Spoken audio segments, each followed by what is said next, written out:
अस्सलाम वालेकुम my dear friends. उम्मीद है आप सब ठीक होंगे।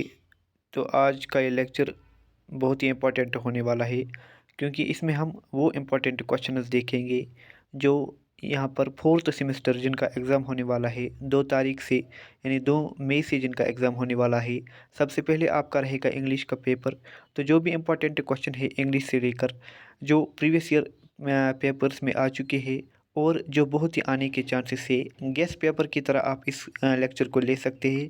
और जो भी मैं इनमें क्वेश्चंस आपसे पूछूंगा, आप इनको अगर ज़्यादा नहीं कर पाओगे तो कम से कम इन क्वेश्चंस को आप याद रखिएगा, क्योंकि ये बहुत ही चांसेस है ये क्वेश्चंस आने के।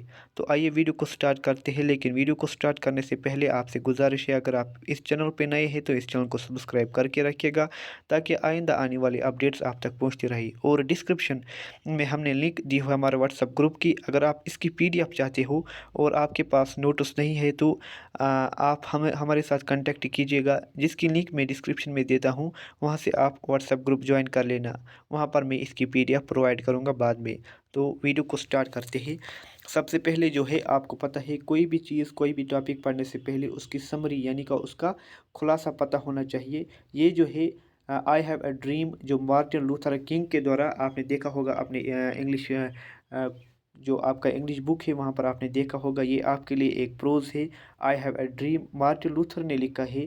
जिनके पास इसकी समरी की कोई भी नोटिस नहीं है वो इसको देख सकते हैं।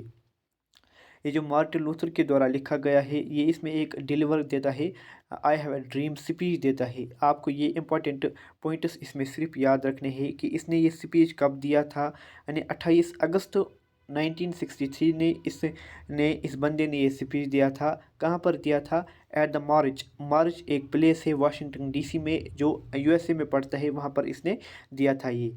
फॉर किस लिए दिया था? ये दिया था इसने जॉब्स के लिए और फ्रीडम के लिए। किन की फ्रीडम के लिए? एट द लिंकन मेमोरियल, वहाँ पर इब्राहिम लिंकन का एक मेमोरियल है, वहाँ पर उस प्लेस पर इसने ये दिया था। आपको वहाँ पर ये क्वेश्चन बन सकता है कि जो इब्राहिम लिंकन था, जो ये मार्टिन लूथर था, इसने वो स्पीच कब दिया था? एक तो डेट इंपॉर्टेंट है, दूसरा उसने वो किस प्लेस पे दिया था। ये दो इम्पॉर्टेंट चीज़ें हैं जो आपको याद रखनी है। इसके बाद किस किस कौन कौन सी चीज़ें इसमें नोटिस की गई है, किस किस चीज़ पे इसने बयान दिया था, ये भी आपके लिए इम्पोर्टेंट है। ये समरी है इसकी इम्पोर्टेंट। इसके बाद अगर आप देखेंगे यहाँ पर, जो उसका एक और इम्पोर्टेंट क्वेश्चन अगर मैं आपको यहाँ पर दिखाऊँ, why has I have a dream been called the defining moment of the American civil rights movement. आपने पिछले पेपर्स में भी देखा होगा, ये क्वेश्चन आ चुका है। जो यहाँ पर इसका आंसर लिखा गया है इन भाई साहब के द्वारा, आपको सब ये याद करने की ज़रूरत नहीं है, लेकिन इसमें जो इम्पोर्टेंट पॉइंट्स है आपको वही याद रखने हैं। I have a dream by Martin Luther King junior जो है, इसने acclaim on one of the most prominent American speech of the 20th century का है ये आपको खुद याद रहेगा कि ये एक 20th सेंचुरी का मोस्ट इम्पॉर्टेंट इन्फ्लुएंशियल स्पीच है। ये आपको खुद आएगा यहाँ पर। फिर दो दो तीन पॉइंट्स आप और ऐड करोगे, आपका ये क्वेश्चन भी बन जाएगा। एक बार और मैं क्वेश्चन दोहराता हूँ, why has I have a dream been called the defining moment of American civil rights movement. ये इंपॉर्टेंट क्वेश्चन है।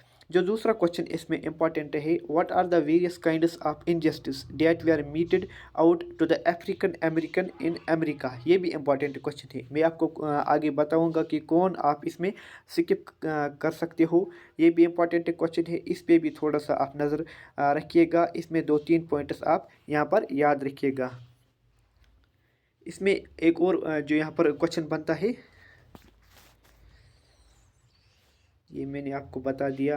अच्छा, ये इम्पॉर्टेंट नहीं है ये वाला क्वेश्चन।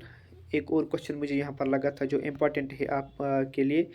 अच्छा, ये क्वेश्चन इम्पॉर्टेंट है, what are the benefits of globalization. ये इंपॉर्टेंट क्वेश्चन है। ग्लोबलाइजेशन के बेनिफिट्स क्या है? मैंने जब पिछले साल के बच्चों को गेस्ट पेपर दिया था, वहाँ पर ये क्वेश्चन आया था।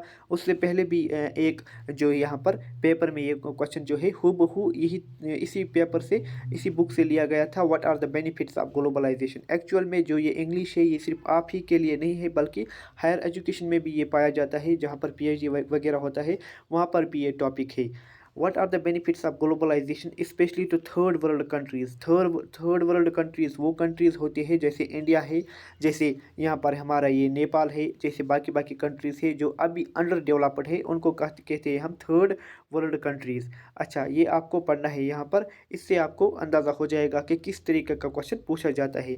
इतना बड़ा लंबा चौड़ा आंसर आपको लिखने की ज़रूरत नहीं है। जो जो इम्पोर्टेंट पॉइंट से आप मेच्योर बच्चे हैं, आपको पता चल जाएगा क्या इंपॉर्टेंट है, वही स्टेप्स आपने नोट करने हैं। तो ये एक इम्पॉर्टेंट लेक्चर था आप सभी लोगों के लिए।